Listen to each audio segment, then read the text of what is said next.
দর্শক, আজকে একটা ভিন্ন বিষয় নিয়ে কথা বলি। যারা সোশ্যাল মিডিয়াতে খুব ভালো করছেন, আমি তাদেরকে ফলো করি এবং চেষ্টা করি যে তারা আসলে কিভাবে ইনফ্লুয়েন্স করেন। এবং সত্যিই আমি খুবই ভালো লাগে যে শেখ হাসিনার যে দুঃশাসন, তার ভিত্তিটা দুর্বল করার ক্ষেত্রে সোশ্যাল মিডিয়ার যারা ইনফ্লুয়েন্সার তাদের একটা বড় ভূমিকা আছে। আমার কতটুকু ভূমিকা আছে সেটা দর্শকরা মূল্যায়ন করবে, কিন্তু আমার চেয়েও যারা বড় মাপের, যাদের প্রচুর মানে ফলোয়ার, তাদের ভূমিকা তো আরো বেশি মানে শক্ত এবং গভীর। তাদের মধ্যে দুইজনের কথা বলবো। কি কারণে বলছি সেটা আমি ব্যাখ্যা করছি। দুজনের নামটা বলি। একজন হচ্ছে ইলিয়াস হোসেন, আপনাদের সবারই পরিচিত। আরেকজন হচ্ছেন গোলাম মাওলা রনি।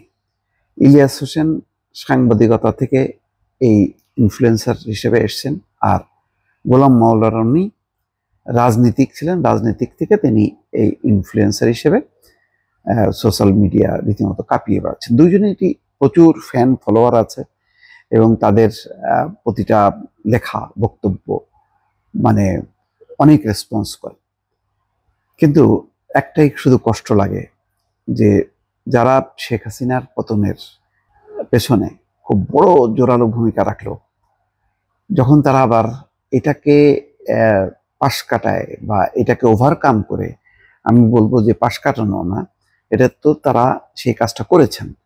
যাদের এত কীর্তি, যাদের এত সাফল্য, এত গৌরব, দেশের মানুষ তাদের কথা শুনেছে, উদ্বুদ্ধ হয়েছে এবং সেইভাবে তারা অ্যাক্ট করেছে। সেখানে আমি অতি সম্প্রতি মানে গতকাল এবং আজকে দুইটা পোস্ট পেয়ে আমি একটু হতাশ এবং দুঃখিত। প্রথম পোস্টটা ইলিয়াস হোসেনের যে আইডি থেকে, সেটা বলা হচ্ছে যে রনি ব্র্যাকেটে গোলাম ময়লা রনি, এটা সেটার করে বলা হচ্ছে, তুই যদি 48 ঘন্টার মধ্যে তোর দ্বিতীয় স্ত্রী ফারজানা আফরোজকে ডিভোর্স না করিস, তাহলে আমি সাংবাদিক সম্মেলন করে দেশবাসীকে সব জানিয়ে দেব। ইতি কামরুন নাহার রুনু, তোর প্রথম স্ত্রী। এর পরে লাস্টে উপসংহারে বলা হচ্ছে, এখানে ইলিয়াস হোসেনের কোনো দোষ নেই, সবই মাওলার ইচ্ছা। মানে ছবি দেওয়া হয়েছে রনির প্রথম স্ত্রী এবং মেয়ে, এবং দ্বিতীয়টাও আবার এখানে এই দেখেন। আচ্ছা, এখন এটা হাইড করার কিছু নেই। এই পোস্টটা বললেন যে এটা নিয়ে আমি কেন আবার মানে উস্কাইতে গেলাম। উস্কানো না, এটা ঘটনা তারা ইতিমধ্যে এটা সামনে এনেছেন এবং এটা ব্যাপকভাবে প্রচারিত হয়েছে। যেহেতু প্রচারিত হয়েছেন, ওনারা এটা পাবলিক পোস্ট হিসাবে সামনে এনেছেন, সেই কারণে আমার এই আলোচনার একটা উপসংহার আছে আমার, একটু মনোযোগ দিয়ে শুনবেন। এই ছোট্ট পোস্টার বিপরীতে গোলাম মাওলা রনি খুব কঠিন জবাব দিয়েছেন, খুবই কঠিন। আমি পুরোটা আমি আসলে বলতে পারবো না। তিনিও লিখছেন, সাংঘাতিক ইবলিয়াস হুসাইন ওরফে ইল্লুর সঙ্গে আমার সম্পর্ক এবং তার মায়ের সঙ্গে আমার কিভাবে পরিচয়, তার স্ত্রীর সঙ্গে আমার অফিসের, বললাম না যে তার মায়ের ছবিটা ভালো করে দেখে নিন। ইল্লুকে নিয়ে বিস্তারিত বলার পূর্বে নিজের সম্পর্কে কিছু বলা আবশ্যক। আমার শরীরটা অনেকটা বাইলা মাছের মতন নরম, যা নিয়ে সারাটি জীবন আমি কই মাছের মতো লড়াই করে বেঁচে আছি। চাকরি বাকরি, ব্যবসা বাণিজ্য, রাজনীতি এবং মেধার লড়াইয়ে গত 40 বছরে বড় বড় রাঘব বোয়াল, মাফিয়া সিন্ডিকেট এবং তথাকথিত বুদ্ধিজীবীদেরকে পেছনে ফেলে আমি যেভাবে আজ অবধি টিকে আছি তা রীতিমতো বিস্ময়কর। শেখ হাসিনা সরকার সর্বোচ্চ চেষ্টা করেছে আমার আর্থিক দুর্নীতি এবং ব্যক্তিগত চরিত্রহীনতার প্রমাণ খোঁজার জন্য। যদি কিছু পেত তবে এতদিন জেলে থাকতাম।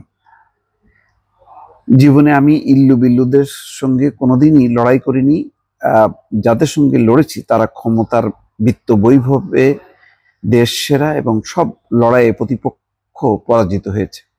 শত্রুদের অনেক অপমান, অপদস্থ, মামলা মোকদ্দমা এবং প্রকৃতির প্রতিশোধের কবলে পড়ে এমনভাবে অধপতিত হয়েছে যা ভাষায় প্রকাশ করা যাবে না। তারপরে একটা লম্বা সময় তিনি বলেছেন যে জীবন যুদ্ধের এই পর্যায়ে যখন সবকিছু সেটেল, অর্থাৎ 40 বছরের বিবাহিত জীবন, 3টি মেধাবী ছেলে মেয়ে যারা নিজ কর্মে সফল, 7টি ভাই, হাজারখানে নিকট আত্মীয় এবং দেশ বিদেশে কয়েক লাখ পরিচিত লোকজনের নিকট যখন আমার জীবনের সবকিছু খোলা কিতাবের মতো পরিষ্কার, তখন মানসিক বিকারগ্রস্ত মানবরূপী সাক্ষাৎ শয়তান ইল্লু সামাজিক মাধ্যমে যা কিছু করছে তার জন্য তার জন্ম ত্রুটি, যাক আর বাকিগুলি দর্শক আমি পড়লাম না, যেই কাহিনীগুলি বর্ণনা করা হয়েছে।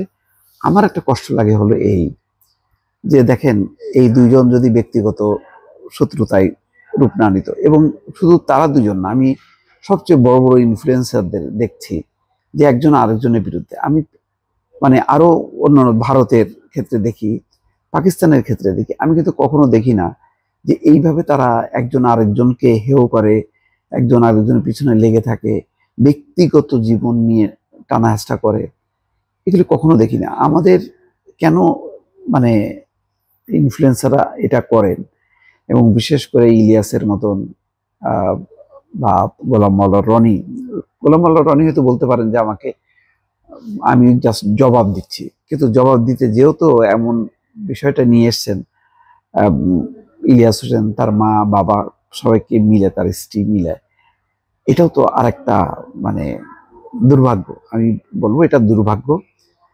আমার এই ভিডিওটার উদ্দেশ্য হলো এই যে দয়া করে দেখেন, বাংলাদেশের তো একটা বড় সফলতা আপনারা এনেছেন। আপনারা যদি বাকিটা একটা মানে ধরেন নৌকাটা তীরে ভিড়ছে, কিন্তু নৌকা থেকে যাত্রীরা কিন্তু এখনো নামতে পারেনি। আবার বলি কথাটা একটু খেয়াল করেন, নৌকা বা জাহাজটা তীরে আসছে, কেবল তীরে পৌঁছাইছে, কিন্তু যাত্রীরা কিন্তু এখনো মানে মাটিতে পা দিতে পারেনি, ভূমিতে নামতে পারেনি, এখনো কিন্তু তারা জাহাজে বা নৌকায়। এবং এই সময়টা কিন্তু খুব গুরুত্বপূর্ণ, অর্থাৎ ল্যান্ডিংটা কিন্তু খুব গুরুত্বপূর্ণ। যে কোনো উড়োজাহাজ উঠে যায় অতটা কিন্তু বিপদ মনে হবে না, কিন্তু ল্যান্ডিং এর সময় কিন্তু আপনি সোজা হয়ে বসেন।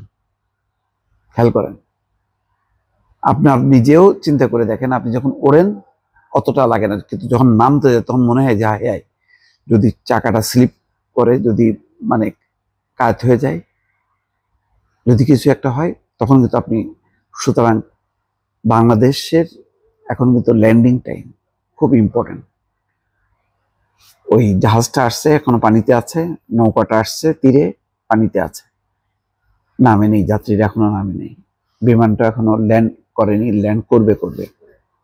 এরকম একটা অবস্থার মধ্যে আপনারা যদি দয়া করে, আমি অনুরোধ করি সবার প্রতি, এই যেহেতু একটা সূত্র পেলাম, ইলিয়াস একটা স্ট্যাটাস দিয়েছে গোলাম মাওলা রনিকে উদ্দেশ্য করে, আবার গোলাম মাওলা রনি পাল্টা তার জবাব দিয়েছে, সেটার সূত্র ধরেই বলি, এইরকম একটা গুরুত্বপূর্ণ সময় আপনারা দেশের মানুষকে ঐক্যবদ্ধ করে আপনারা ফোকাসটা করেন, যাতে একটা ভালো নির্বাচন হয়, একটা গণতান্ত্রিক শাসন ব্যবস্থার মধ্য দিয়ে ঢুকে আমরা যাতে 15 বছরের যে দুঃশাসন, স্বৈরশাসন যেটা দেখলাম, সেখান থেকে যাতে মানুষ সত্যিকার অর্থে মুক্তি পায় এবং মানুষ যাতে আশাবাদী হয়, এইটা বলার জন্যই আসলে এই উপলক্ষ।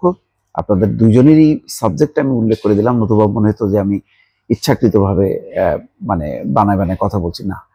দুইটা দেখে আমি খুশি হইনি, কোনোভাবেই খুশি হইনি, মনের মধ্যে কোনো শিহরণ জাগেনি, মনের মধ্যে ইলিয়াসের প্রতি বা গোলাম মাওলা রনির প্রতি শ্রদ্ধা বা বিদ্বেষ কোনোটাই আসেনি। যেটা এসছে সেটা হচ্ছে দুঃখ। সেই দুঃখের জায়গা থেকে আমি বলছি যে ভাই প্লিজ আপনারা এটা করেন না।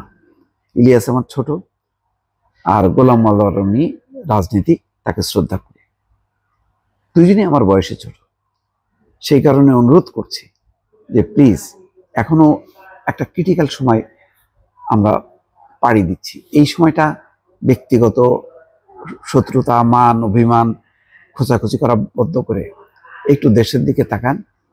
একটা গুরুত্বপূর্ণ অধ্যায়ে আমরা ঢুকতে যাচ্ছি, সেই জায়গাটাকে সহযোগিতা করেন। ধন্যবাদ। ভালো থাকবেন। আল্লাহ হাফেজ।